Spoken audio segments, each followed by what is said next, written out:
Hello বন্ধুরা, কেমন আছো সবাই? আশা করি ভালো আছো।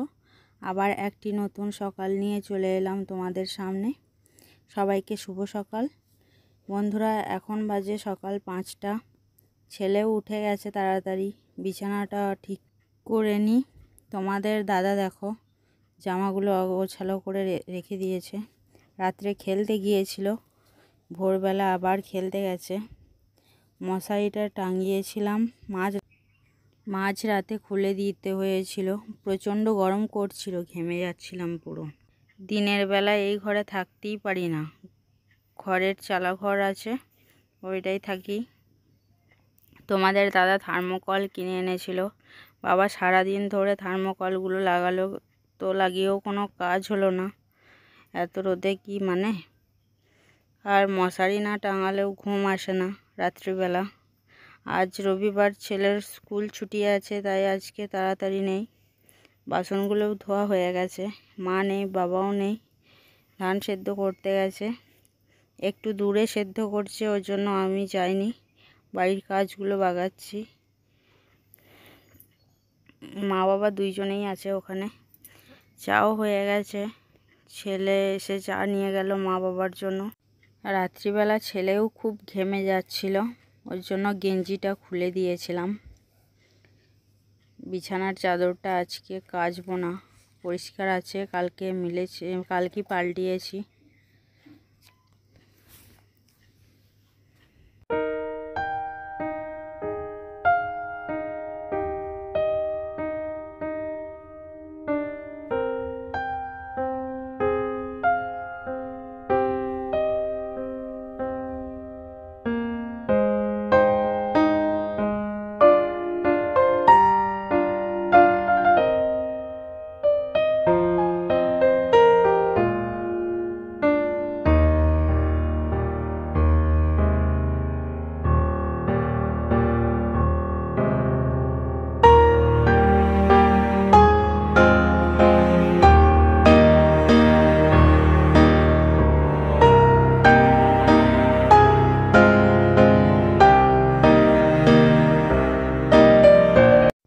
বন্ধুরা, এবার গোয়ালটা পরিষ্কার করে নেব।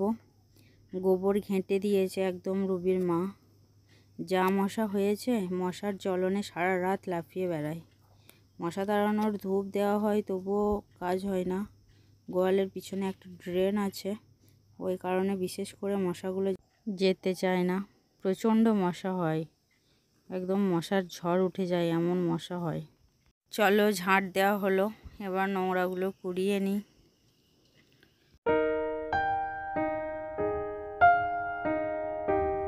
বন্ধুরা, এখানে রুবি থাকে।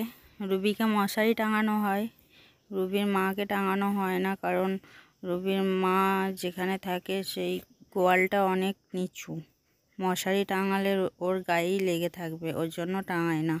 আর রুবির বেশ হয়ে যায়, তাই রুবি সারা রাত নিশ্চিন্তে ঘুমাতে পারে, কোনো সমস্যা হয় না। আর রুবির মায়ের কাছেও রুবি বাঁধা আগে থাকতো, এখন আর থাকে না, কারণ রুবিও একটু বড় হয়েছে, ওই কারণে থাকে না।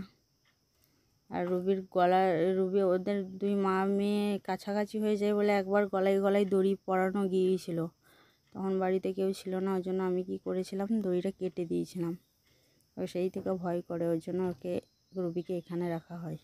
আর মনা আর রুবিকে তো চালাঘরের ভেতরেই রাখা হয়, কারণ না হলে আছে জায়গা, আছে ফাঁকা জায়গা। আর রাত্রিবেলা তো ওদেরকে ফাঁকা জায়গা রাখা যাবে না, কারণ এদিকে শেয়ালের উৎপাত।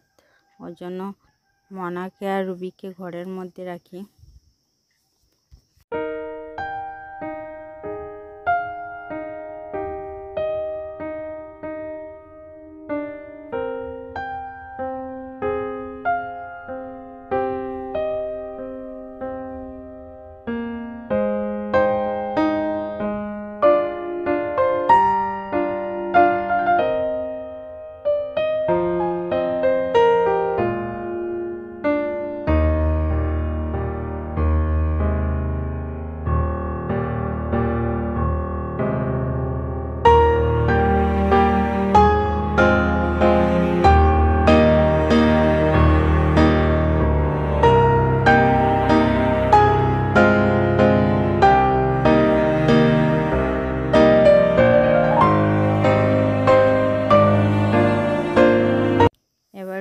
করছি, বাসি কাজ ছেড়ে বাসি কাপড়টাও ছেড়ে নিয়েছি।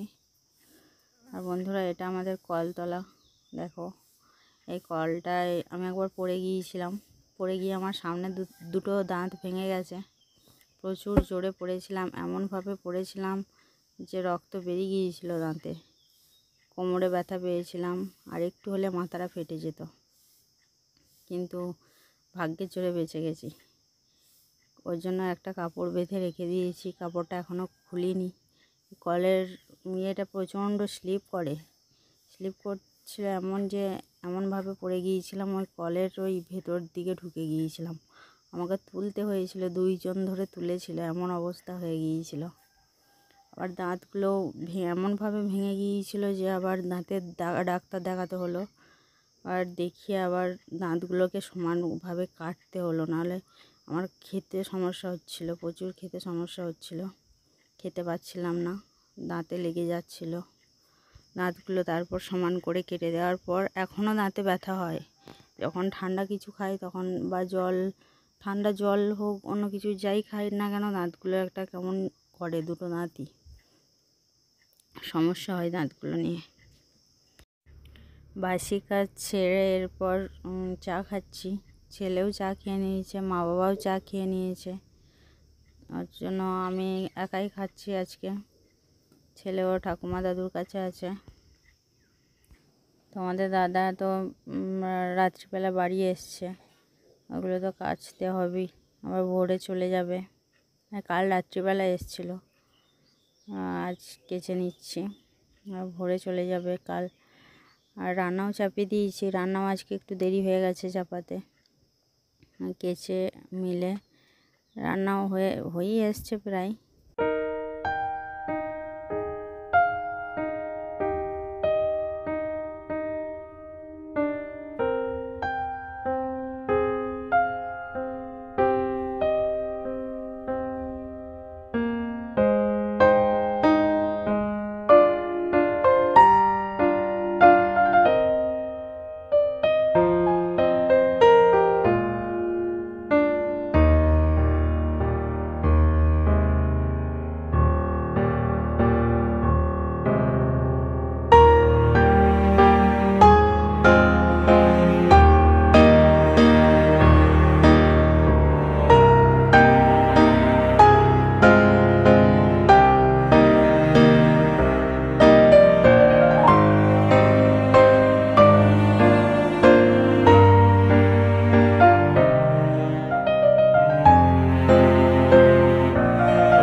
বন্ধুরা, এখন বিকালবেলা, বিকাল 5টা বাজে, আর এখনও ঝাঁট দিইনি, ঝাঁট দিতে হবে। আর বন্ধুরা, কাল রুবির একটা অ্যাক্সিডেন্ট হয়ে গিয়েছিল, নাক দিয়ে রক্ত বেরিয়েছে। কাল মা বাড়িতে, ও রাস্তায় চড়ছিল, মা বাড়িতে আনার পর মাথায় জল দেওয়া হলো, তারপর ডাক্তার ডেকে এনে ওর চিকিৎসা করানো হলো। আমরা তো সবাই ভয় পেয়ে গিয়েছিলাম যদি কিছু হয়ে যায়, কিন্তু যা হোক, জ্বর এসেছিলো প্রচণ্ড জোরে। ডাক্তার দেখানোর পর এখন ঠিক আছে, খাচ্ছিল না, চুপ হয়েছিল একদম। মা যখন ওদেরকে বাড়ি আনতে যায়, মাও বুঝতে পারেনি যে অ্যাক্সিডেন্ট হয়েছে ওর। 2 ছেলে দেখেছিল, ওরা বলল যে অ্যাক্সিডেন্ট হয়েছিল। আর যার মোটর ভ্যানে অ্যাক্সিডেন্ট হয়েছিল, ছেলে দুটো ওনার কাছে গিয়েছিল, দিয়ে বলল যে অ্যাক্সিডেন্ট হয়েছে, তুমি পালিয়ে এলে। দিয়ে তারপর উনি এসেছিলেন রাত্রিবেলা, এসে আবার 200 টাকা দিয়ে গিয়েছেন। কিন্তু টাকাটা বড় কথা নয়, কিন্তু এসেছেন বাড়িতে, এটাই অনেক। নিতে চাইছিলেন না মা, কিন্তু বললেন যে না, নিন। তারপর মা নিল টাকাটা। তো বন্ধুরা, ভিডিওটি ভালো লাগলে সাবস্ক্রাইব করে দিও এবং শেয়ার করো, কমেন্ট করো, আর সকলে ভালো থেকো। ধন্যবাদ।